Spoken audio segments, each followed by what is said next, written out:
ಶುರುವಣ್ಣಮ್ಮ.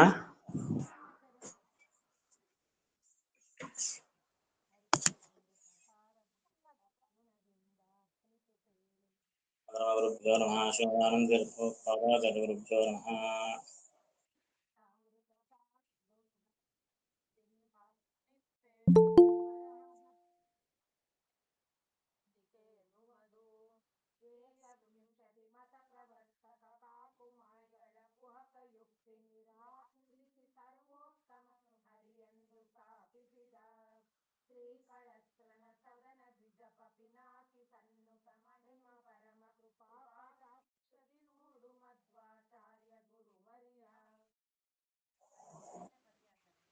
ಐವತ್ಮೂರನೇದು.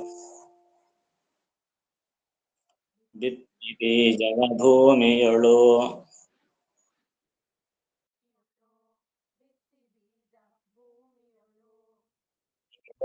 ಬೆಳೆಸಿದ ಬೆಳಸು ಪ್ರಾಂತಕ್ಕೆ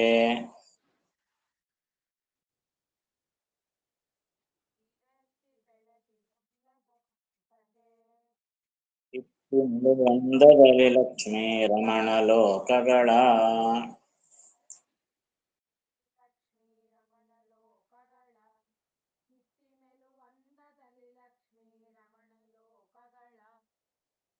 ಮತ್ತೆ ಜೀವರ ಕರ್ಮ ಕಾಲೋತ್ಪತ್ತಿ ಸ್ಥಿತಿ ಲಯ ಮಾಡುತ್ತಲೇ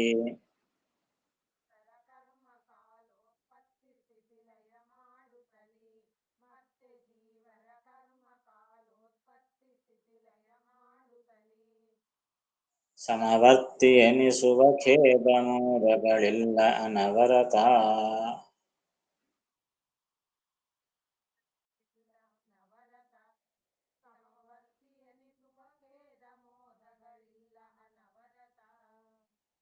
ಭಗವಂತ ಸೃಷ್ಟಿಯಾದಿ ಕರ್ಮಗಳನ್ನು ಹೆಂಗ್ ಮಾಡ್ತಾನೆ ಎಂಬುದನ್ನು ದೃಷ್ಟಾಂತಪೂರ್ವಕವಾಗಿ ಸುಂದರವಾಗಿ ತಿಳಿಸ್ತಾ ಇದ್ದಾರೆ. ಹಿಂದೆಲ್ಲ ಭಗವಂತನಿಗೆ ಯಾವ ದೋಷಗಳಿಲ್ಲ ಇತ್ಯಾದಿಗಳನ್ನು ಹೇಳಿದರು. ಈಗ ಭಗವಂತ ಸೃಷ್ಟಿಯಾದಿಗಳು ಮಾಡ್ತಾನೆ. ಅದು ಹೆಂಗ್ ಮಾಡ್ತಾನೆ? ಆ ಸೃಷ್ಟಿಯಾದಿ ವಿಷಯದಲ್ಲಿಯೇ ನಿಮಗೆ ಅನೇಕ ಸಂಶಯಗಳು ಬರ್ತವೆ.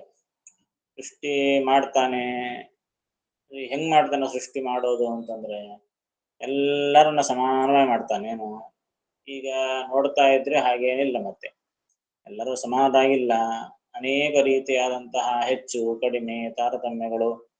ಒಬ್ಬ ಬಡವ, ಒಬ್ಬ ಧನಿಕ, ಒಬ್ಬ ರೋಗಿಷ್ಠ, ಒಬ್ಬ ಒಳ್ಳೆಯವನು, ಒಬ್ಬ ಕೆಟ್ಟವನು, ಈಗ ಅನೇಕ ರೀತಿಯಾದಂತಹ ಅತಿ ವಿಚಿತ್ರವಾದ ಸೃಷ್ಟಿಯನ್ನು ನೋಡ್ತಾ ಇದ್ದೀವಿ. ಜೀವರಲ್ಲಿ ಆಗಬಹುದು, ಜಡಗಳಲ್ಲಿ ಆಗಬಹುದು. ಜಡ ಪದಾರ್ಥಗಳಲ್ಲಿಯೂ ಕೂಡ ಅನೇಕ ವಿಚಿತ್ರವಾದಂತಹ ಸೃಷ್ಟಿಯನ್ನು ನೋಡ್ತಾ ಇದ್ದೀವಿ. ಮತ್ತೆ ಸೃಷ್ಟಿ ಹೇಗೆ ಇದು ಎಲ್ಲರನ್ನು ಒಂದೇ ರೀತಿ ಅಂತ ಮಾಡದಂತೆ ಬೇರೆ ಬೇರೆ ಯಾಕೆ ಮಾಡಿದ್ನಪ್ಪ?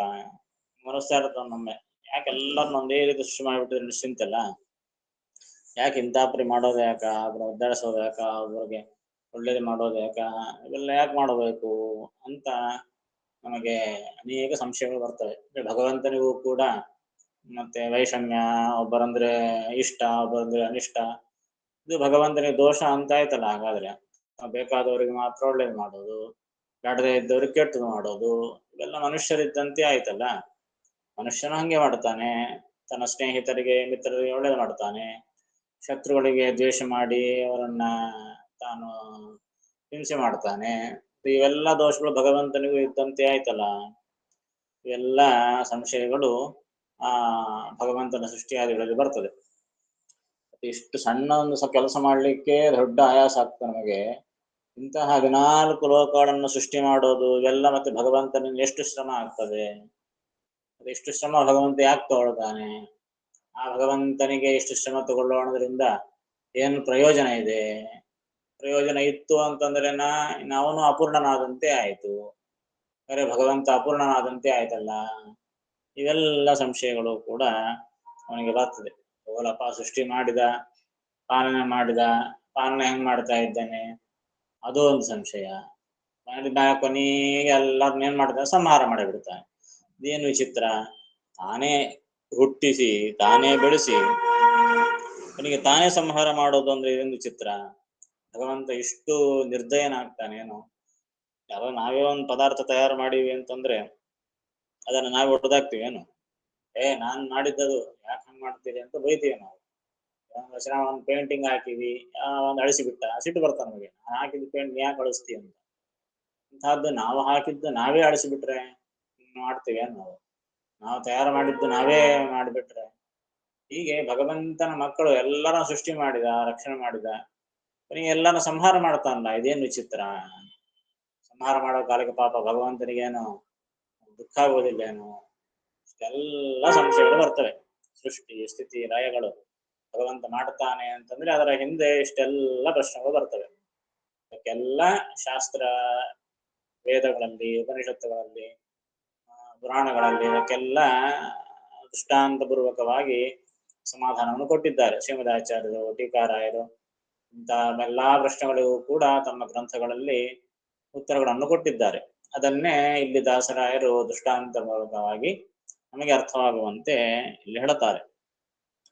ಒಂದು ದೃಷ್ಟಾಂತವನ್ನು ಕೊಡುತ್ತಾರೆ. ಬಿತ್ತಿ ಬೀಜವ ಭೂಮಿಯಳು, ನೀರೆತ್ತಿ ಬೆಳೆಸಿದ ಬೆಳಸು, ಪ್ರಾಂತಕ್ಕೆ ಕಿತ್ತಿ ಮೆಲುವಂದದಲ್ಲಿ.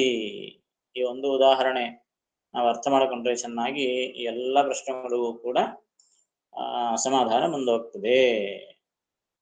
ಹೇಗೆ ದೃಷ್ಟಾಂತ? ಬಿತ್ತಿ ಬೀಜವ ಭೂಮಿಯಳು, ನೀರೆತ್ತಿ ಬೆಳೆಸಿದ ಬೆಳಸು.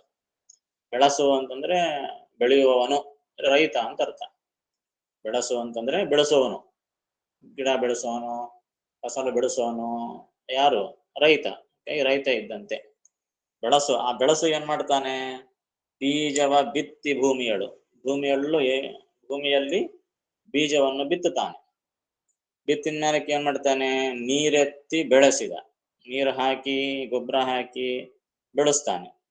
ಎಲ್ಲ ಬೆಳೆದ ಮೇಲಕ್ಕೆ ಪ್ರಾಂತಕ್ಕೆ ಅಂದ್ರೆ ಕೊನೆಗೆ ಅಂತ ಅರ್ಥ. ಅಂತ ಪ್ರಾಂತ ಅಂದ್ರೆ ಕೊನೆ ಅಂತ ಅರ್ಥ.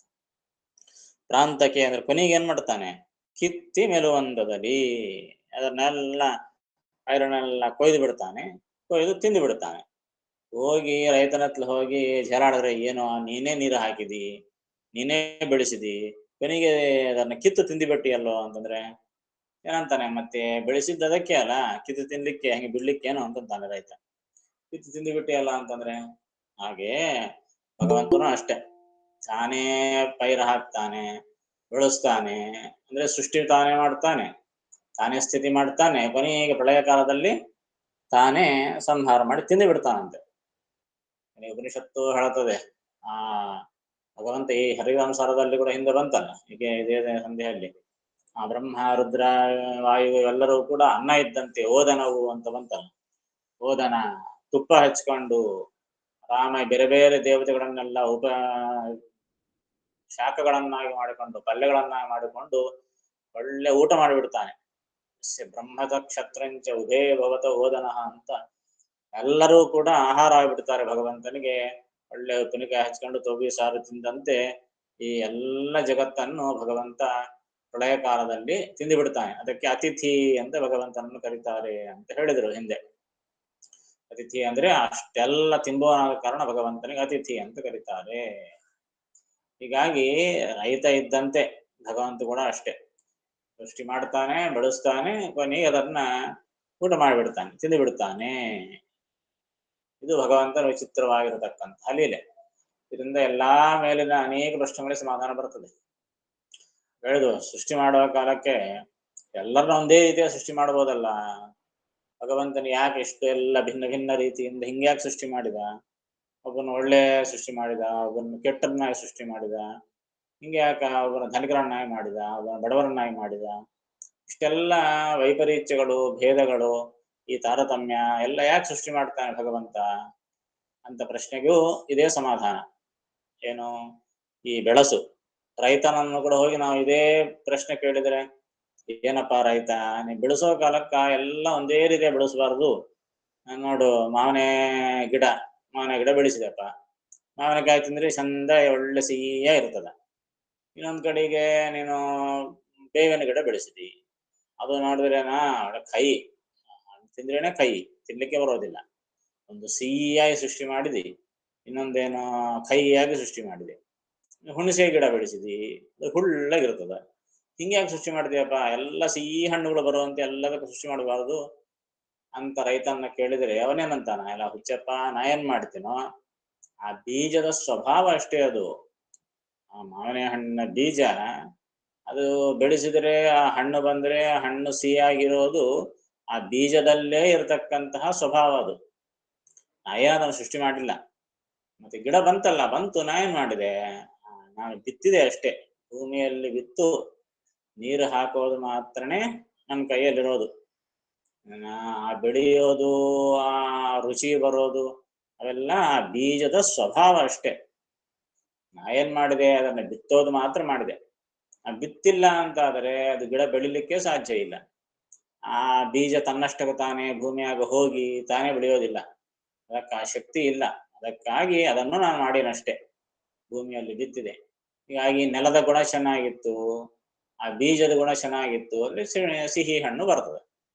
ಮತ್ತೆ ಅದೇ ಬೇವಿನ ಬೀಜ ಬಿತ್ತಿದೆ, ಏನ್ ಮಾಡೋಣ, ಮತ್ತೆ ಆ ಬೇವಿನ ಬೀಜದಲ್ಲೇ ಆ ಗುಣ ಇದೆ. ದೊಡ್ಡ ಮರ ಆಗ್ತದ, ಗಿಡ ಆಗ್ತದ, ಹಣ್ಣುಗಳು ಎಲ್ಲ ಕೂಡ ಕಹಿ ಇರ್ತವೆ, ಏನ್ ಮಾಡೋಣ, ಅದ್ರ ಗುಣ ಅದರದೇ. ಹಾಗಲಕಾಯಿ ಕಹಿ ಇರ್ತದೆ, ಮತ್ತೆ ಬೇವಿನ ಬೀಜ ಕಹಿ ಇರ್ತದೆ, ಹುಣಸೆ ಹಣ್ಣು ಹುಳಿ ಇರ್ತದೆ. ರೈತನ ಹೋಗಿ ಅಂದ್ರೆ ಅವನೇ ಮಾಡ್ತಾನೆ, ನಾನೇನ್ ಮಾಡಿಲ್ಲಪ್ಪ, ಆಯಾ ಬೀಜಗಳ ಸ್ವಭಾವವಷ್ಟೇ. ನಾನು ಮಾಡಿದ್ದೇನು, ನಾನು ನೀರೆತ್ತಿದೆ, ಬೆಳೆಸಿದೆ, ಇಷ್ಟು ನನ್ನ ಕೆಲಸ. ಬೆಳೆಸಿದ್ದು ನಾನೇ ಖರೆ, ನೀರು ಹಾಕಿದ್ದು ನಾನೇ, ಹಾಕ್ದ ಬೆಳಿಲಿಕ್ಕೆ ಸಾಧ್ಯ ಇಲ್ಲ. ಅದಕ್ಕೆ ಆ ಕೆಲಸ ನಾನು ಮಾಡಿದೆ, ಉಳಿಕೆಯದೆಲ್ಲ ಅದರ ಸ್ವಭಾವ ಸಿದ್ಧವಾಗಿ ಅದರ ರುಚಿ ಬರ್ತದೆ, ಅಭಿವ್ಯಕ್ತವಾಗ್ತದೆ ಅಂತ ಹೇಳ್ತಾನೆ. ನಾವು ಕೂಡ ಭಗವಂತನನ್ನು ಈ ಪ್ರಶ್ನೆ ಕೇಳಿದರೆ ಭಗವಂತ ಕೂಡ ಹಿಂಗೇ ಸಮಾಧಾನ ಹೇಳ್ತಾನೆ. ಯಾಕಪ್ಪ ಭಗವಂತ, ನೀ ಹಿಂಗೆಲ್ಲ ಬೇರೆ ಬೇರೆ ಸೃಷ್ಟಿ ಮಾಡಿದೆಯಲ್ಲ, ಒಂದೇ ರೀತಿಯ ಸೃಷ್ಟಿ ಮಾಡಬಹುದಾಯ್ತಲ್ಲ. ಭಗವಂತ ಏನಂತಾನೆ, ನಾ ಏನು ಸೃಷ್ಟಿ ಮಾಡಿಲ್ಲ ಮಾರಾಯ, ಜೀವರು ಕೂಡ ಅನಾದಿ ಕಾಲದಿಂದ ಇದ್ದಾರೆ ನನ್ನಂತೆ. ಅವ್ರಿಗೂ, ಭಗವಂತನಿಗೂ ಹುಟ್ಟು ಸಾವಿಲ್ಲ, ಜೀವರಿಗೂ ಹುಟ್ಟು ಸಾವಿಲ್ಲ. ಅನಾದಿ ಕಾಲದಿಂದ ಜೀವರಿದ್ದಾರೆ. ಜೀವರಿದ್ದಾರೆ ಅಂದ್ರೆ ಅರ್ಥ ಏನು, ಜೀವರು ಹೆಂಗಿದ್ದಾರೋ ಅವರ ಸ್ವಭಾವವೂ ಕೂಡ ಅವರ ಜೊತೆಗೆ ಇರ್ತದೆ. ಜೀವ ಸ್ವರೂಪಭೂತವಾದದ್ದು ಆ ಸ್ವಭಾವ ಅಂತಂಬೋದು, ಆ ಜೀವರಿಗೆ ಸ್ವರೂಪ. ಹೀಗಾಗಿ ಜೀವರು ಅನಾದಿ ನಿತ್ಯರು ಅಂದ್ರೆ ಅರ್ಥ ಏನು, ಅವರ ಸ್ವಭಾವ ಗುಣಗಳು ಕೂಡ ಅನಾದಿ ನಿತ್ಯ, ಯಾರು ಹುಟ್ಟಿಸಿಲ್ಲ. ಅಂದ್ರೆ ಅನಾದಿ ಕಾಲದಿಂದಲೇ ಮನುಷ್ಯರಲ್ಲಿ ಸ್ವಾಭಾವಿಕವಾಗಿ ಒಳ್ಳೆಯವರು, ಸ್ವಾಭಾವಿಕವಾಗಿ ಕೆಟ್ಟವರು ಅಂತಿದ್ದಾರೆ. ಅದನ್ನೇ ನಾವು ಸಾತ್ವಿಕ, ರಾಜಸ, ತಾಮಸ ಅಂತ ಕರಿತೀವಿ. ಆ ಸಾತ್ವಿಕರ ಸ್ವಭಾವನೆ ಒಳ್ಳೆಯದು. ಎಲ್ಲಿ ತೊಂಡೋಗಿ ಬಿಳಿ ಹಾಕಿದ್ರು ಅವ್ರ ಗುಣ ಒಳ್ಳೇದೇ ಇರ್ತದೆ, ಏನ್ ಮಾಡ್ಲಾರ್ದು. ಆ ಸ್ವಭಾವನೆ ಅಂತಹದ್ದು. ಬೇಡ ಅಂದ್ರೂ ಪ್ರಾಣಕ್ಕೆ ಬಂದು ಕೊಡ್ತಾನ ಅವನು. ತಾಮಸ ಇದ್ದಾನ, ಬಗಲಿಗೆ ಪ್ರಾಣ ನಡೀತಾ ಇದ್ರು ಕೂಡ ಅವನು ಚೆನ್ನಾಗಿ ಹೋಗ್ಬಿಟ್ಟಿರ್ತಾನ. ಯಾಕಂದ್ರೆ ಸ್ವಭಾವನೆ ಅದು, ಏನ್ ಮಾಡೋದು. ಹೀಗಾಗಿ ಆ ಸಾತ್ವಿಕರ ಸ್ವಭಾವನೆ ಅಂತಹದ್ದು, ರಾಜಸರ ಸ್ವಭಾವನೆ ಅಂತಹದ್ದು, ತಾಮಸರ ಸ್ವಭಾವನೆ ಅಂತಹದ್ದು. ಹೀಗಾಗಿ ಆ ಜೀವರ ಸ್ವರೂಪವನ್ನು ಭಗವಂತ ಸೃಷ್ಟಿ ಮಾಡಿಲ್ಲ. ಅನಾದಿ ಕಾಲದಿಂದ ಸ್ವಾಭಾವಿಕವಾಗಿಯೇ ಆ ಸಾತ್ವಿಕ, ರಾಜಸ, ತಾಮಸ ಎನ್ನುವಂತಹ ಭೇದ ಇದ್ದೇ ಇದೆ. ಹಂಗಾದ್ರೆ ಭಗವಂತ ಏನಪ್ಪ ಮಾಡಿದ್ದೀನಿ, ಹಾಗಾದ್ರೆ ಅವರ ಸ್ವಭಾವ ಅಷ್ಟೇ ಅದ ಅಂತ ಮೇಲಕ್ಕೆ ಭಗವಂತನ ಕೆಲಸ ಏನ್ ಬಂತು ಅಂತಂದ್ರೆ, ರೈತ ಏನ್ ಹೇಳಿದ, ಬೀಜಕ್ಕೆ ಸ್ವಭಾವ ಇದ್ದರೂ ತನ್ನಿಷ್ಟಕ್ಕೆ ತಾನೇ ಭೂಮಿಯಲ್ಲಿ ಹೋಗಿ ಗಿಡ ಆಗೋದಿಲ್ಲಲ್ಲ, ಅದು ಅದಕ್ಕೆ ಶಕ್ತಿ ಇಲ್ಲ. ಹಾಗೆ ಜೀವರಿಗೂ ಅಷ್ಟೇ, ಸ್ವಾಭಾವಿಕವಾಗಿದ್ರೂ ಕೂಡ ಅವರಿಗೆ ಈ ಶರೀರ ಬರಬೇಕಲ್ಲ. ಈ ಶರೀರ ತಂದುಕೊಂಡು ಸಾಧನ ಮಾಡಿಕೊಂಡು ತಮ್ಮ ತಮ್ಮ ಸ್ಥಾನಕ್ಕೆ ಹೋಗುವಂತಹ ಶಕ್ತಿ ಅವರಿಗಿಲ್ಲ. ಆ ಕೆಲಸ ಭಗವಂತ ಮಾಡ್ತಾನೆ. ಅಂದ್ರೆ ಆ ಜೀವರಿಗೆ ಶರೀರಗಳನ್ನು ಕೊಡೋದು, ಅವರಿಗೆ ತಕ್ಕಂತೆ ಶರೀರ ಕೊಡ್ತಾನೆ. ಈಗ ಯಾವನು ದುಡ್ಡಿದ್ದವನು ಫ್ಲೈಟ್ಗೆ ಹೋಗ್ತಾನೆ, ಇಲ್ಲ ರೈಲಿಗೆ ಹೋಗ್ತಾನೆ, ಇಲ್ಲ ಬಸ್ಸಿಗೆ ಹೋಗ್ತಾನೆ, ಇಲ್ಲ ನಡ್ಕೊಂತ ಹೋಗ್ತಾನೆ ಅಷ್ಟೇ, ಕೈಲಾದ ಇದ್ರೆ ಮಾಡ್ತಾನೆ. ಹಾಗೆ ಅವರವರ ಯೋಗ್ಯತೆಗೆ ತಕ್ಕಂತೆ ಅವರವರಿಗೆ ಎಂತಹ ಶರೀರ ಬರಬೇಕು, ಅವರ ಯೋಗ್ಯತೆ ಎಂತಹದ್ದು, ಅವರ ಮಾಡಿರತಕ್ಕಂತಹ ಸಾಧನೆ ಎಂತಹದ್ದು, ಎಂತಹ ಶರೀರ ಬರಬೇಕು, ಎಲ್ಲಿ ಹುಟ್ಟಬೇಕು, ಎಷ್ಟು ಶಕ್ತಿ ಇರಬೇಕು, ಎಷ್ಟು ಜ್ಞಾನ ಇರಬೇಕು, ಇವೆಲ್ಲ ಕೂಡ ಅವರವರ ಯೋಗ್ಯತೆಗೆ ತಕ್ಕಂತೆ ಭಗವಂತ ಕೊಡ್ತಾನೆ. ಮೇಲಿನ ಶರೀರಗಳನ್ನು ಕೊಟ್ಟು ಅವರಿಗೆ ಸಾಧನ ಮಾಡಿಸಿ ಆ ಸಾತ್ವಿಕರಿಗೆ ಸಾತ್ವಿಕ ಸಾಧನೆ ಮಾಡಿಸ್ತಾನೆ, ಅಂತಹ ಬುದ್ಧಿಯೇ ಪ್ರಚೋದನೆ ಮಾಡ್ತಾನೆ. ಕೆಟ್ಟವರಿಗೆ ಅವರ ಸ್ವರೂಪಕ್ಕೆ ತಕ್ಕಂತೆ ಸಾಧನೆ ಮಾಡಿಸ್ತಾನೆ, ಅವರಿಂದ ಕೆಟ್ಟ ಕೆಲಸ ಮಾಡ್ತಾನೆ. ತಾನು ಸ್ವಯಂ ಮಾಡಿಸೋದಿಲ್ಲ ಭಗವಂತ, ಅವರ ಯೋಗ್ಯತೆಗೆ ತಕ್ಕಂತೆ ಮಾಡಿಸ್ತಾನೆ. ಹೇಗೆ ಯೋಗ್ಯತೆಗೆ ತಕ್ಕಂತೆ ಬೀಜ ತಾನು ಗಿಡವಾಗಿ ಬೆಳೆದು ಫಲ ಕೊಡ್ತದನೋ, ಜೀವರು ಅಷ್ಟೇ. ಶರೀರ ಕೊಡೋದು ಭಗವಂತ, ಆದರೆ ಆ ಕೆಲಸ ಕರ್ಮಗಳು ಮಾಡೋದೆಲ್ಲ ತಮ್ಮ ತಮ್ಮ ಸ್ವರೂಪ ಯೋಗ್ಯತೆಗೆ ಅನುಗುಣವಾಗಿ ತಾವು ಮಾಡ್ತಾರೆ. ಅದನ್ನು ಸ್ವಯಂ ಮಾಡಲಿಕ್ಕೆ ಕೈಲಾಗೋದಿಲ್ಲ. ಆದ ಕಾರಣ ಭಗವಂತ ಒಳಗ ನಿಂತು ತಾನು ಪ್ರೇರಣೆ ಮಾಡಿಸ್ತಾನೆ ಅಷ್ಟೇ. ಆದ್ರೆ ಹೆಂಗ್ ಮಾಡಿಸ್ತಾನೆ? ಜೀವರ ಯೋಗ್ಯತೆಗೆ ತಕ್ಕಂತೆ ಮಾಡಿಸ್ತಾನೆ. ಹಾಗೆ ರೈತ ಯಾವ ರೀತಿಯಾಗಿ ಗಿಡಗಳನ್ನು ಬೆಳೆಸ್ತಾನೆ, ಆಯಾ ಬೀಜಕ್ಕೆ ತಕ್ಕಂತೆ ಫಲ ಬರ್ತದೆ. ಭಗವಂತನು ಕೂಡ ಆ ಜೀವರ ಯೋಗ್ಯತೆ ಅವರ ಕರ್ಮಗಳಿಗೆ ಅನುಗುಣವಾಗಿ ಪ್ರೇರಣೆ ಮಾಡಿ ಶಕ್ತಿಯನ್ನು ಕೊಟ್ಟು ಕೆಲಸ ಮಾಡಿಸ್ತಾನೆ. ಫಲವೂ ಕೂಡ ಅವರವರ ಯೋಗ್ಯತೆಗೆ ತಕ್ಕಂತೆನೆ ಬರ್ತದೆ. ಕೊನೆಗೆ ತಾನು ಎಲ್ಲವನ್ನು ಕೂಡ ಸಂಹಾರ ಮಾಡಿಬಿಡ್ತಾನೆ. ತಾನು ಸೃಷ್ಟಿ ಮಾಡಿದ್ದು ತಾನೇ ಹೆಂಗಪ್ಪ ಸಂಹಾರ ಮಾಡ್ತಾನೆ ಅಂತಂದ್ರು ಅಷ್ಟೇ. ಹಿಂದೆ ಹರಿಕಥಾಮೃತ ಸಾರದಲ್ಲೇ ಹಿಂದೆ ಇದೇ ದೃಷ್ಟಾಂತ ಕೊಟ್ರು. ಬಾಲಕ ಸಣ್ಣ ಹುಡುಗ ಆಟ ಆಡ್ತಾನೆ, ಉಸುಗಿನಲ್ಲಿ ಹೋಗ್ತಾನೆ, ಏನೋ ಮನಿ ಕಟ್ತಾನೆ, ಅದೇ ನಿನ್ನೇನೋ ಕೋಟಿ ಕಟ್ತಾನೆ, ಎಲ್ಲ ಆಟ ಆಡಿ ಕೊನೆಗೆ ಅದನ್ನ ನಕ್ಕಂತ ತುಳಿದು ನಾಶ ಮಾಡಿ ಹೋಗ್ಬಿಡ್ತಾನೆ. ಹುಡುಗನ್ನ ಕೇಳಿದ್ರೆ, ಏನೋ ನೀನೇ ಕಟ್ಟಿಯಲ್ಲೋ, ಗೋಡಿ ಕಟ್ಟಿ ಮನೆ ಕಟ್ಟಿದೆ, ಎಲ್ಲ ಹೊಡೆದು ಬಿಟ್ಟೆ ಅಂತ. ಅದು ಕೂಡ ಒಂದು ಸಂತೋಷನೇ. ಕೊನೆಗೆ ಅದನ್ನೆಲ್ಲ ತುಳಿದು ಹೋಗುವಾಗಲೂ ಕೂಡ ಆನಂದದಿಂದ ಸಂತೋಷದಿಂದ ಆಟವಾಡ್ತಾ ತುಳಿದು ಹೋಗ್ಬಿಡ್ತಾನೆ ಮರಾಯ. ಹಾಗೆ ಭಗವಂತನಿಗೂ ಅಷ್ಟೇ. ಎಲ್ಲ ಈ ಸೃಷ್ಟಿಸ್ಥಿತಿಲಯಾದಿಗಳೆಲ್ಲವೂ ಕೂಡ ಆಟ ಇದ್ದಂತೆ. ಸೃಷ್ಟಿ ಮಾಡ್ತಾನೆ, ಸ್ತುತಿ ಮಾಡ್ತಾನೆ, ಕೊನೆ ಆಟ ಆಡ್ತಾ ನಗುತ್ತಾ ಸಂತೋಷದಿಂದ ಸಂಹಾರ ಮಾಡಿಬಿಡ್ತಾನೆ. ಏನು ಮಾಡಿದ್ರು ಭಗವಂತ ಆನಂದದಿಂದೇ ಮಾಡ್ತಾನೆ ಹೊರತು ಯಾವ ದೋಷವಿಲ್ಲ. ಆ ಸಂಹಾರವೂ ಅವೆಲ್ಲ ಯೋಗ್ಯತೆಗೆ ತಕ್ಕಂತೆನೆ ಇರುತ್ತದೆ ಹೊರತು ಭಗವಂತನಿಗಂತೂ ಯಾವ ದೋಷವಿಲ್ಲ. ಅವನಿಗೆ ಯಾವ ದುಃಖವೂ ಆಗೋದಿಲ್ಲ, ಯಾವ ಆಯಾಸವೂ ಅವನಿಗೆ ಆಗೋದಿಲ್ಲ ಅಂತ ಉಪನಿಷತ್ತುಗಳಲ್ಲಿ ತಿಳಿಸ್ತಾರೆ. ಹಾಗೆ ಇಲ್ಲಿ ಭಗವಂತನು ಕೂಡ ಬಿತ್ತಿ ಬೀಜವ ಭೂಮಿಯಳು, ಭೂಮಿಯಲ್ಲಿ ಬೀಜವನ್ನು ಬಿತ್ತಿ ನೀರೆತ್ತಿ ಬೆಳೆಸಿದ, ನೀರು ಹಾಕಿ ಬೆಳೆಸಿರತಕ್ಕಂತಹ ಬೆಳಸು ಅಂದ್ರೆ ರೈತನಾದವನು ಪ್ರಾಂತಕ್ಕೆ ಕೊನೆಗೆ ಏನ್ ಮಾಡ್ತಾನೆ? ಕಿತ್ತಿ ಮೆಲುವಂದದಲ್ಲಿ ಆ ಫಸಲುಗಳನ್ನೆಲ್ಲ ಗಿಡಗಳನ್ನೆಲ್ಲ ಕಿತ್ತು ತಾನು ಮೆಲುತ್ತಾನೆ, ತಿಂದು ಬಿಡ್ತಾನೆ. ಹಾಗೆ ಲಕ್ಷ್ಮೀ ರಮಣ ಈ ಭಗವಂತನು ಕೂಡ ಲೋಕಗಳ ಮತ್ತೆ ಜೀವರ ಕರ್ಮ ಕಾಲ ಉತ್ಪತ್ತಿ ಸ್ಥಿತಿ ಲಯ ಮಾಡುತ್ತದೆ. ಭಗವಂತನು ಕೂಡ ಈ ಲೋಕಗಳನ್ನು ಮತ್ತು ಮತ್ತೆ ಜೀವರ ಕರ್ಮ ಮತ್ತೆ ಮೇಲಿನ ಮೇಲೆ ಜೀವರ ಕರ್ಮಗಳೇನ್ ಮಾಡ್ತಾರಲ್ಲ, ಆ ಕರ್ಮಗಳಿಗೆ ತಕ್ಕಂತೆ ಕಾಲೋತ್ಪತ್ತಿ ಸ್ಥಿತಿ ಲಯ ಮಾಡುತ್ತಲಿ. ಕಾಲಕ್ಕೆ ತಕ್ಕಂತೆ ಯಾವ ಕಾಲಕ್ಕೆ ಎಲ್ಲಾ ಕಾಲಕ್ಕೆ ತಕ್ಕಂತೆ ಭಗವಂತ ಉತ್ಪತ್ತಿ ಮಾಡುತ್ತಾನೆ, ಸ್ಥಿತಿ ಮಾಡುತ್ತಾನೆ, ಲಯ ಮಾಡುತ್ತಾನೆ.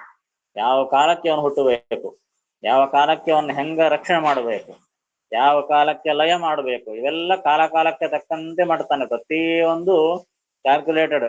ಭಗವಂತನದ್ದು ಪ್ರತಿಯೊಂದು ಕ್ರಿಯೆ ಯಾವ ಕಾಲಕ್ಕೆ ಏನ್ ನಡಿಬೇಕೋ ಅದೇ ನಡೀತದೆ. ಏನ್ ಹೆಂಗ ಸಿಕ್ಕರೆ ಹೆಂಗ್ ನಡೀತು ಅಂತ ಇಲ್ಲೇ ಇಲ್ಲ ಭಗವಂತನ ಲೆಕ್ಕಾಚಾರ.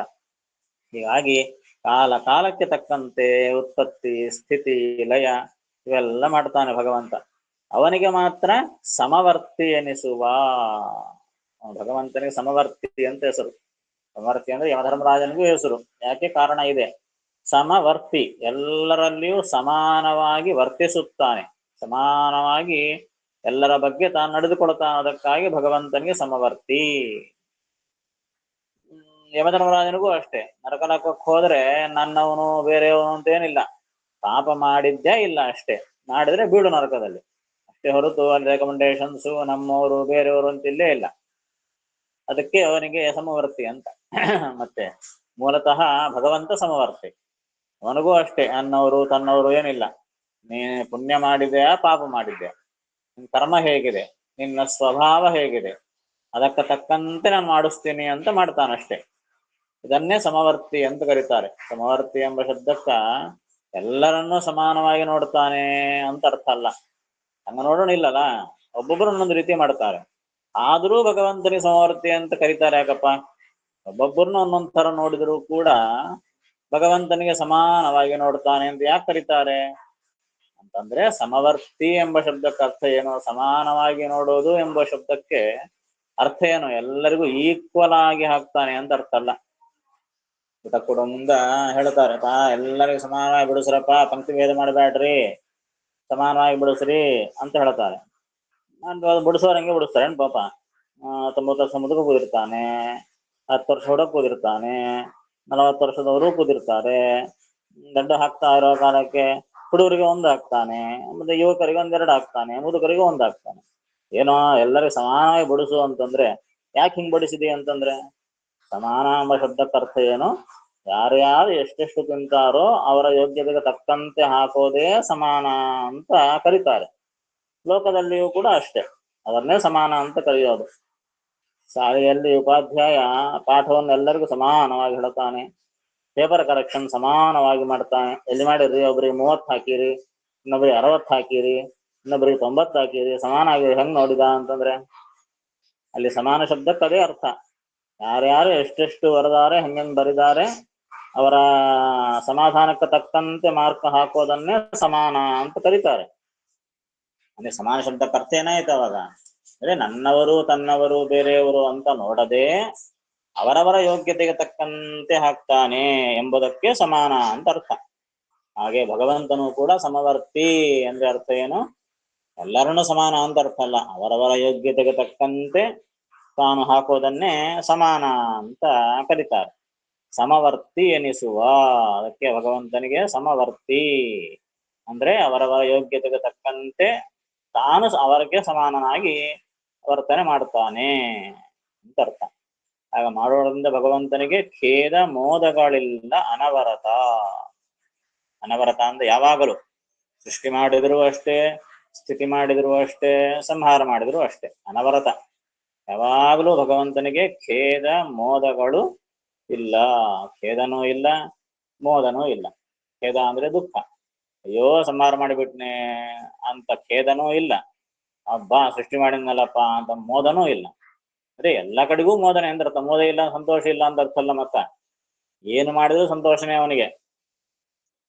ಅಂದ್ರೆ ವೇದ ಮೋದಗಳಿಲ್ಲ ಅಂದ್ರೆ ಅರ್ಥ ಶಬ್ದಕ್ಕೆ ಅರ್ಥ ಏನಂಗಾದ್ರೆ ಅಂದ್ರೆ ನೋಡಪ್ಪ ಅವನಿಗೆ ಹೆಚ್ಚು ಕಡಿಮೆ ಇಲ್ಲ ಅಂತಂತಾರ, ಹೆಚ್ಚಿದ್ದೇ ಇರುತ್ತ, ಕಮ್ಮಿ ಇಲ್ಲ ಅಂತೇನೆ ಅಂತ ಅರ್ಥ. ಹೆಚ್ಚು ಕಡಿಮೆಯಿಂದ ಅವನಿಗೆ ಆಗುವ ನಷ್ಟ ಏನೂ ಇಲ್ಲ ಅಂತ ಅರ್ಥ. ಆಗ ಅವನಿಗೆ ಪ್ರತ್ಯೇಕವಾಗಿ ಆಗಬೇಕಾದಂತಹ ಮೋದ ಇಲ್ಲ, ಸದಾ ಆನಂದ ಪೂರ್ಣನೇ. ಇದು ಮಾಡೋಣದ್ರಿಂದ ಪ್ರತ್ಯೇಕವಾಗಿ ಮೋದ ಬಂತು ಅಂತ ಇಲ್ಲ, ಸದಾ ಆನಂದ ಪೂರ್ಣನೇ. ಅದರ ತಕ್ಕಂತೆ ಏನು ಮಾಡಿದ್ರೂ ಅವನಿಗೆ ಆನಂದ ಹಾಗೆ ಇರುತ್ತದೆ. ಅದಕ್ಕಾಗಿ ಅವನಿಗೆ ಖೇದ ಮೋದಗಳಿಲ್ಲ.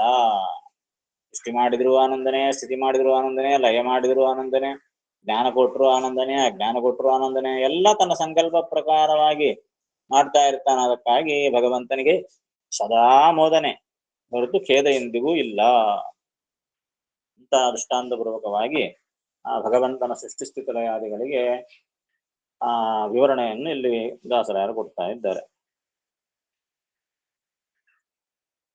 ಇದನ್ನ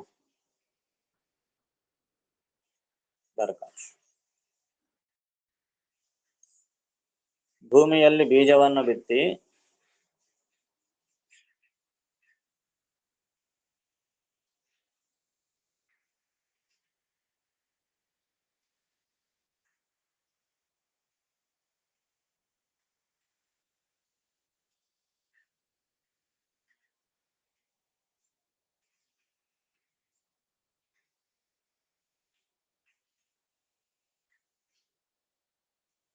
ನೀರು ಹಾಕಿ ಬೆಳೆಸಿದ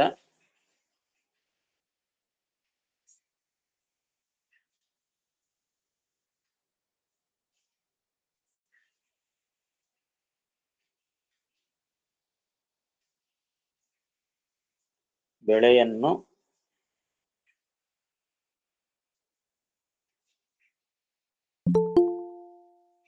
ಕೊನೆಗೆ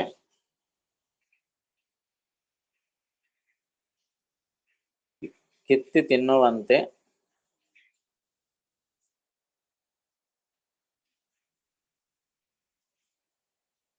ಲಕ್ಷ್ಮೀಪತಿಯಾದ ಶ್ರೀಹರಿ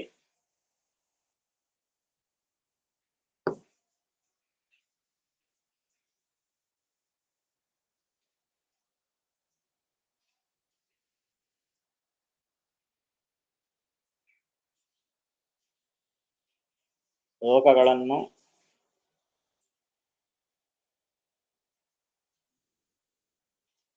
ಮತ್ತು ಜೀವರನ್ನು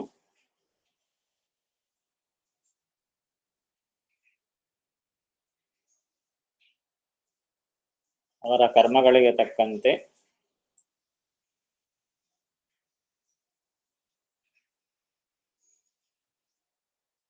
ಕಾಲಕಾಲದಲ್ಲಿ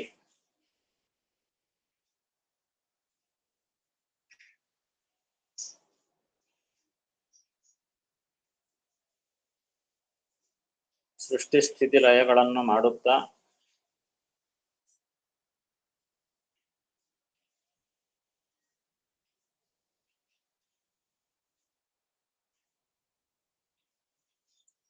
ಸಮವರ್ತಿ ಎನಿಸಿಕೊಳ್ಳುತ್ತಾನೆ.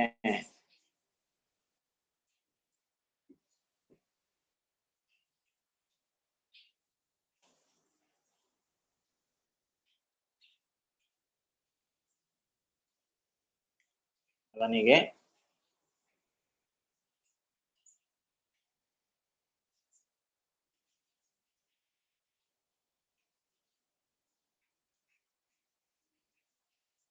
ಇದರಿಂದ ದುಃಖ ಸಂತೋಷಗಳು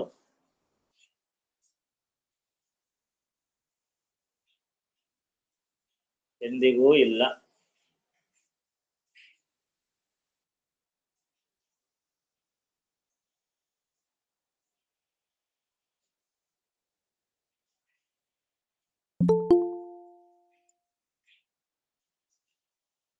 ಪದಗಳಲ್ಲಿ ಖೇದ ಅಂದ್ರೆ ದುಃಖ, ಮೋದ ಅಂದ್ರೆ ಸಂತೋಷ ಅಂತ ಬರ್ಕೊಂಡ್ರೆ. ಖೇದ ಅಂದ್ರೆ ದುಃಖ, ಮೋದ ಅಂದ್ರೆ ಸಂತೋಷ.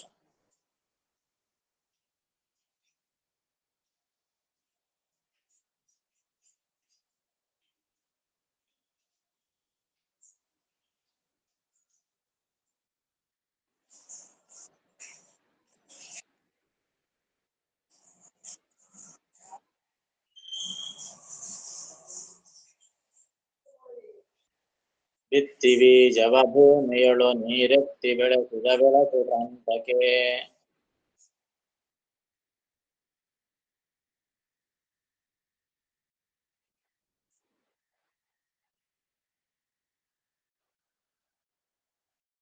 ಬಿತ್ತಿ ಮೆಲುವಂದದಲ್ಲಿ ಲಕ್ಷ್ಮೀ ರಮಣ ಲೋಕಗಳ.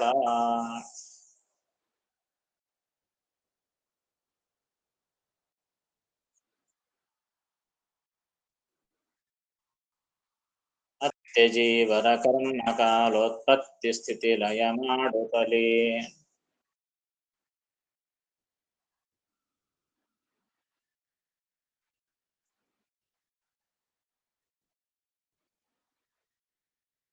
ಸಮವರ್ತಿ ಎನಿಸುವ ಖೇದ ಮೋದಗಳಿಲ್ಲ ಅನವರತ.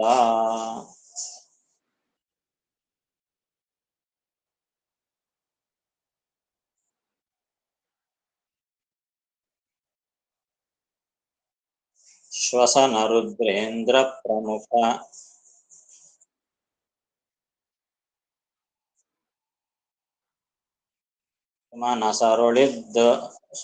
ಸುಮನಸರೊಳಿದ್ದರು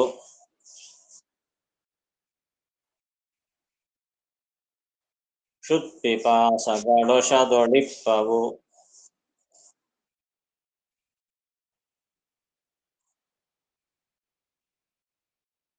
ಸಕಲ ಭೋಗಕ್ಕೆ ಸಾಧನಗಳಾಗಿ.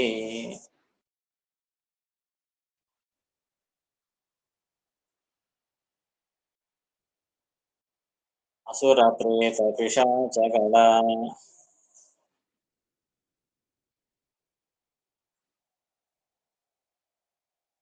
ಬಾಧಿಸುತ್ತಲಿಪ್ಪವು ದಿನ ದಿನದಿ.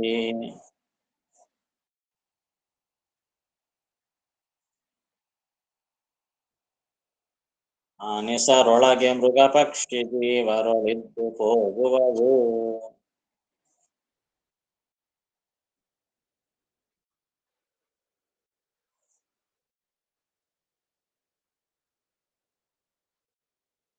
ಭಗವಂತನ ವಿಚಾರವನ್ನು ಹೇಳಿದರು. ಭಗವಂತನಿಗೆ ಯಾವ ದೋಷವಿಲ್ಲ, ಖೇದ ಮೋದಗಳಿಲ್ಲ, ಏನೂ ಇಲ್ಲ ಅಂತ ಯಾವ ದೋಷವನ್ನು ಭಗವಂತನಲ್ಲಿ ಚಿಂತನೆ ಮಾಡಬಾರದು ಅಂತ ಹೇಳಿದರು.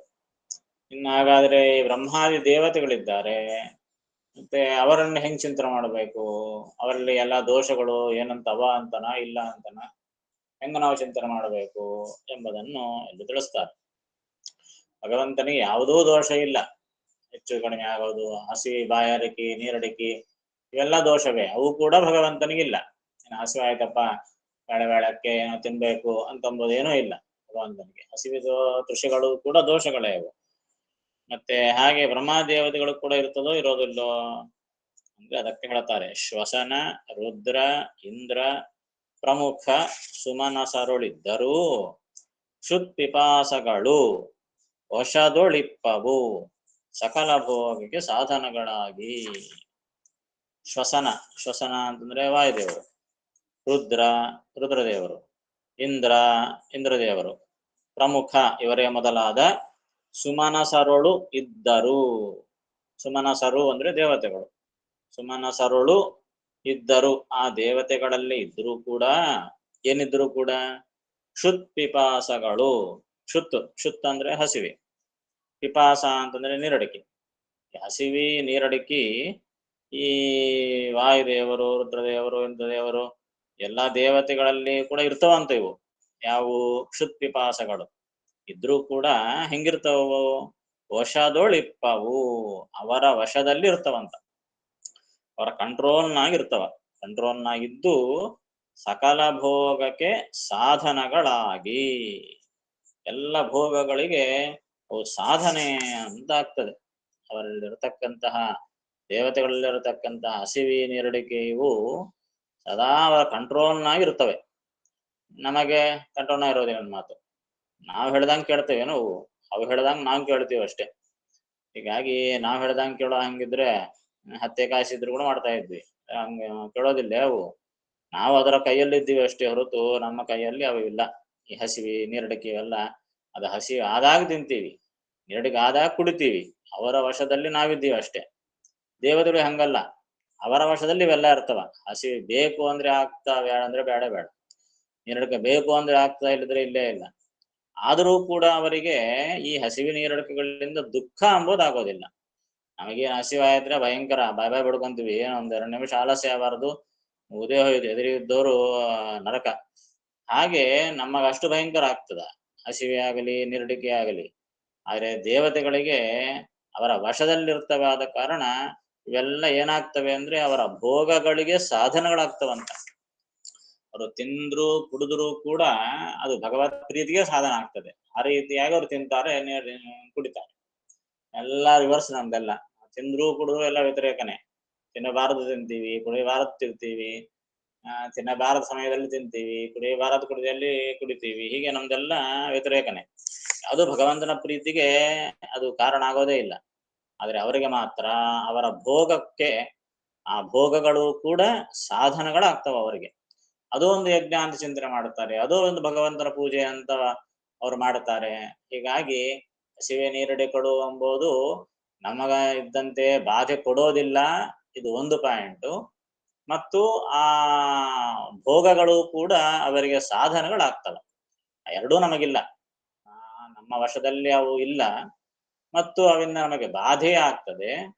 ಅದರಿಂದ ನಮಗೆ ಪೂಜಾ ಅನುಸಂಧಾನನೂ ಬರೋದಿಲ್ಲ, ಸಾಧನಗಳು ಆಗೋದಿಲ್ಲ, ಬಾಧನಗಳೇ ಆಗ್ತವೆ, ಅವೆಲ್ಲ ಬಾಧಕಗಳಾಗ್ತವೆ ನಮಗೆ.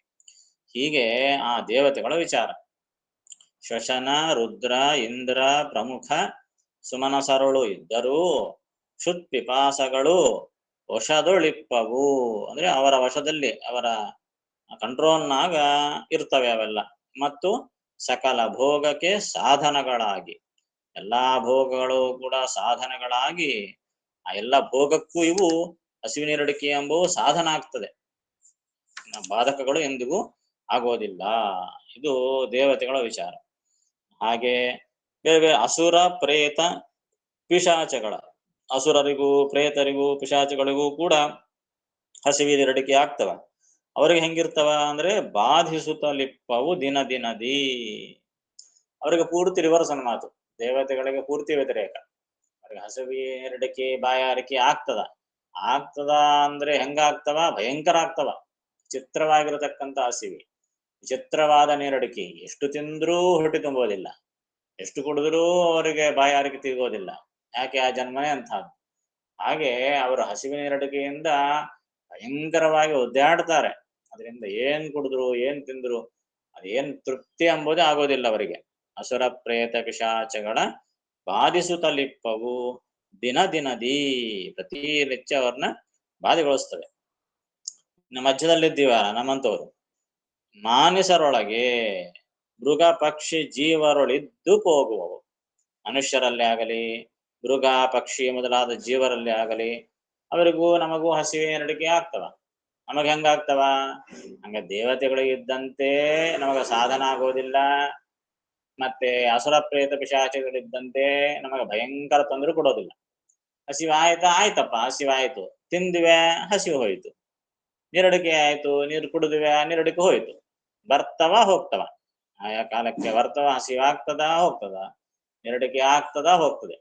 ಅಸುರರು ಪ್ರೇತರಿದ್ದ ಹಂಗೆ ಏನ್ ಕುಡಿದ್ರು ನೀರಡಿಕೆ ಹೋಗಿಲ್ಲಪ್ಪ, ಏನ್ ತಿಂದ್ರು ಹೊತ್ತಿ ತುಂಬಿಲ್ಲಪ್ಪ ಅಂತ ಹಿಂಗೇನ್ ಅಂಬೋದಿಲ್ಲ ನಾವು. ಹಬ್ಬಾ ಹಸಿವೆ ಆಯ್ತು, ತಿಂದ್ವಿ, ತೃಪ್ತಿಯಾಗಿ ತಿಂದ್ವಿ, ಹಸಿವೆ ಹೋಯ್ತು ಅಂತ ಸಂತೋಷ ಆಗ್ತದೆ. ಹೀಗೆ ಮನುಷ್ಯರಿಗೆ ಆಯಾ ಕಾಲಕ್ಕೆ ಬರ್ತವೆ ಹೋಗ್ತವೆ. ಆದರೆ ಆ ದೇವತೆಗಳಿದ್ದಂತೆ ನಮಗೆ ಅವು ಹೋಗಕ್ಕೆ ಸಾಧನನೂ ಆಗೋದಿಲ್ಲ, ಮತ್ತೆ ಬಾಧಿ ಕೊಡದಂಗೂ ಇರೋದಿಲ್ಲ. ಅಂದ್ರೆ ಬಾಧಿ ಕೊಟ್ಟೇ ಕೊಡ್ತದ. ಅರ್ಧ ಗಂಟೆ 1 ಗಂಟೆ ಊಟ ಲೇಟ್ ಆಯ್ತು ಅಂದ್ರೆ ಬಾಧೆ ಇನ್ನ ಬಂದಿವಪ್ಪ ಮಠಕ್ಕೆ ಮಾರ, ಏನ್ ಮಠ ಮಾರ, 3 ಗಂಟೆ ಊಟ ಕಳಿಸಿದ್ರು, ಹೇಳ್ತಾ ಇದ್ರೆ ಉಪನ್ಯಾಸಗಳು ಅಂತ ಬೈಕೊಂಡು ಹೋಗ್ತೀವಿ. ಅಂತ ಒಬ್ರು ಕಿದ್ದುತ್ತಾ ಇರ್ತಾನೆ ಮತ್ತೆ ಪಾಪ ಹೊಟ್ಟೆಯಲ್ಲಿ, ಏನ್ ಮಾಡೋಣ. ಹೀಗೆ ನಮಗೆ ಬಾಧೆ ಕೊಡ್ತದೆ ಈ ಹಸಿವೆ ನೀರಡಿಕೆಗಳೆಲ್ಲ. ಆದ್ರೆ ತಿಂದ್ರೆ ಮತ್ತೆ ಶಾಂತ ಆಗ್ತದೆ. ಹೀಗಾಗಿ ದೇವತೆಗಳಿದ್ದಂತೆ ಭೋಗಕ್ಕೆ ಸಾಧಾರಣ ಆಗಿಲ್ಲ, ಬಾಧಿ ಕೊಡದಂಗ್ ಬಿಟ್ಟಿಲ್ಲ. ಹೌದಪ್ಪ ಹಾಗ ಅಂತ ಹೇಳಿ ಅಸುರ ಪ್ರೇತರಿದ್ದಂತೆ ಭಯಂಕರ ಏನ್ ಮಾಡಿದ್ರು ಪರಿಹಾರ ಆಗಿಲ್ಲ ಅಂತನೂ ಇಲ್ಲ. ಮನುಷ್ಯರಿಗೆ ಈ ರೀತಿಯಾಗಿರ್ತವೆ ಅಂತ ಹೀಗೆ ಚಿಂತನೆ ಮಾಡಬೇಕು ಅಂತ 3 ಜನರ ವಿಷಯವನ್ನು ಇಲ್ಲಿ ಹೇಳ್ತಾ ಇದ್ದಾರೆ. ಇದನ್ನು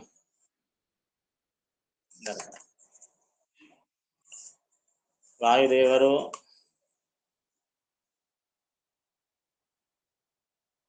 ರುದ್ರದೇವರು, ಇಂದ್ರದೇವರು,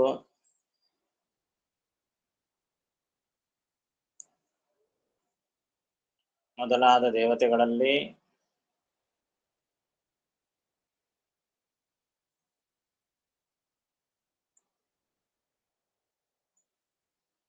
ಹಸಿವಿ ಬಾಯಾರಿಕೆಗಳು ಇದ್ದರೂ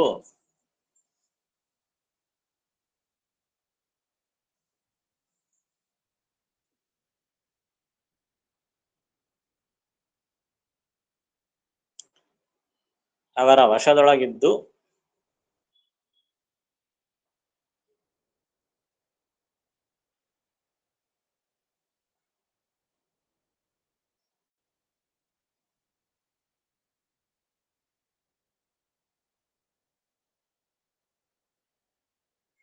ಸಕಲ ಭೋಗಗಳಿಗೆ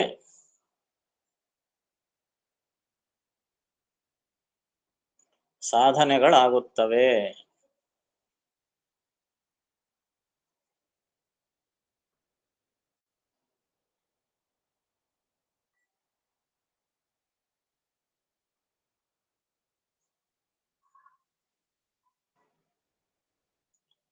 ಅಸುರ ಪ್ರೇತ ಪಿಶಾಚಿಗಳಿಗೆ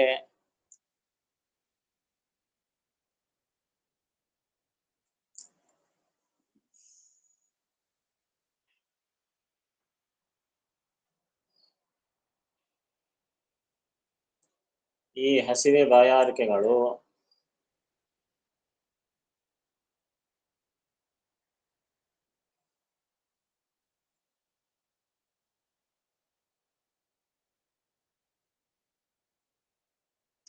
ಪೀಡೆ ಕೊಡುತ್ತವೆ.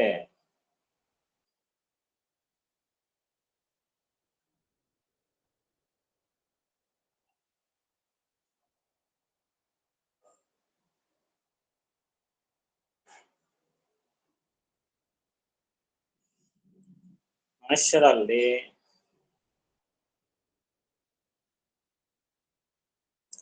ಮೃಗಪಕ್ಷಿಗಳಲ್ಲಿ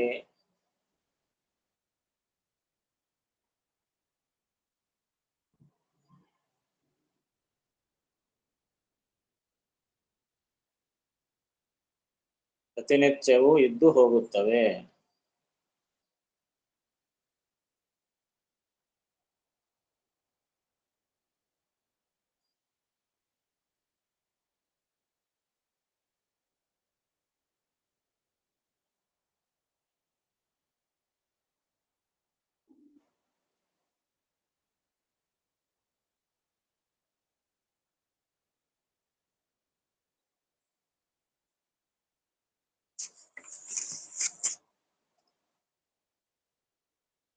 ಕಠಿಣ ಪದಾರ್ಥ ಹೊರಗಡೆ ಶ್ವಸನ ಅಂದ್ರೆ ವಾಯುದೇವರು.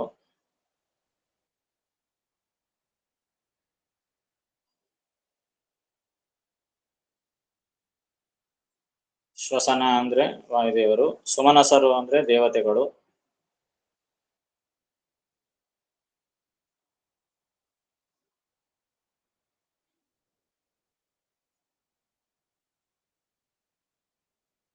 ಶುತ್ ಅಂದ್ರೆ ಹಸಿವೆ.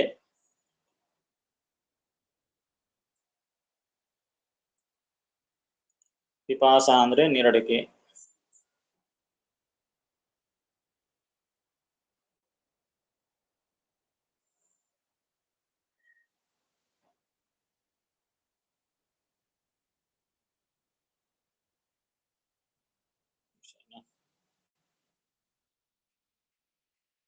ಶ್ವಸನ ರುದ್ರೇಂದ್ರ ಪ್ರಮುಖ ಸುಮನಸರುಳಿದ್ದರು.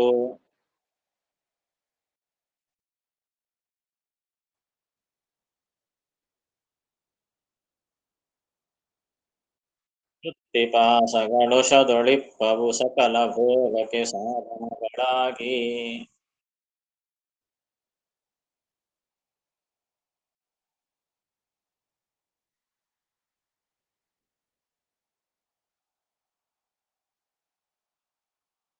ಸುರ ಪ್ರೇತ ಪಿಶಾಚಗಳ ಬಾಧಿಸುತ್ತಲಿಪ್ಪವು ದಿನ ದಿನದೇ.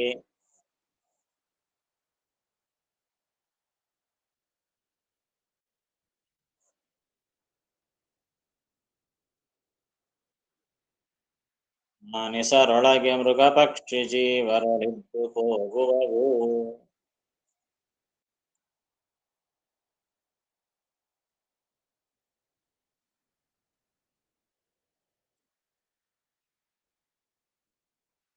ಸಾಕು ಮತ್ತೆ ನೋಡ. ಕೃಷ್ಣಾರ್ಪಣಮಸ್ತು. ನಮಸ್ಕಾರ ಆಚಾರ್ಯ. ನಮಸ್ಕಾರ ಆಚಾರ್ಯ. ನಮಸ್ಕಾರ ಆಚಾರ್ಯ. ನಮಸ್ಕಾರ ಆಚಾರ್ಯ.